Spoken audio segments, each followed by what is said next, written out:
This morning, I'm thrilled to announce that we have reached an free trade deal. মার্কিন president Donald Trump Greenland দখলের দাবিকে আরও জোরালো করে একে যুক্তরাষ্ট্রের জন্য একটি অপরিহার্য জাতীয় নিরাপত্তা অধিকার হিসেবে বর্ণনা করেছেন। তার মতে আরেকটি অঞ্চলে রাশিয়া বা চীনের প্রভাব ঠেকাতে এই পদক্ষেপ জরুরি। ন্যাটো জোটের ভবিষ্যৎ নিয়েই শঙ্কা তৈরি হচ্ছে।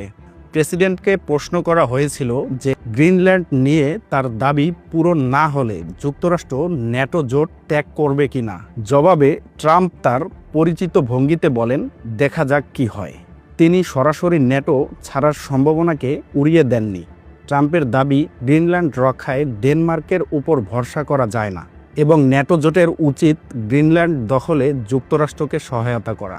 অর্থনৈতিক ও সামরিক হুমকির সমন্বয়ে ট্রাম্প প্রশাসন এই লক্ষ্য অর্জনে কঠোর অবস্থানের ইঙ্গিত দিয়েছেন।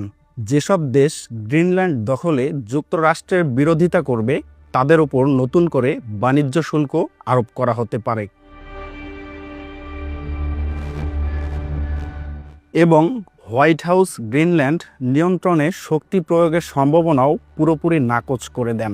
আন্তর্জাতিক প্রতিক্রিয়া, ডেনমার্ক ও গ্রিনল্যান্ড উভয় সরকারই এই প্রস্তাব সরাসরি প্রত্যাখ্যান করেছেন।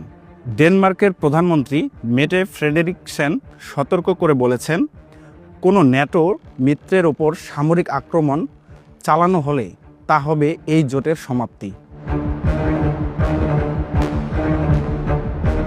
অন্যদিকে ইউরোপীয় দেশগুলোও অবস্থান একই রকম। সংহতি জানাতে ফ্রান্স, জার্মানি ও নরওয়ের বেশ কিছু ইউরোপীয় দেশ প্রতীকীভাবে গ্রিনল্যান্ড সেনা পাঠাতে শুরু করেছে। তারা ডেনমার্কের সার্বভৌমত্বের প্রতি সমর্থন জানিয়েছে। সার্বিকভাবে বলা যায়, গতকাল 17 জানুয়ারি পর্যন্ত পরিস্থিতি অত্যন্ত উত্তপ্ত। এদিকে মার্কিন প্রতিনিধি দল ডেনমার্কের সাথে আলোচনার মাধ্যমে উত্তেজনা কমানোর চেষ্টা করছে। অন্যদিকে হোয়াইট হাউস বারবার বলছে যে গ্রিনল্যান্ড মার্কিন নিয়ন্ত্রণে না আসা পর্যন্ত তারা পিছু হটবে না।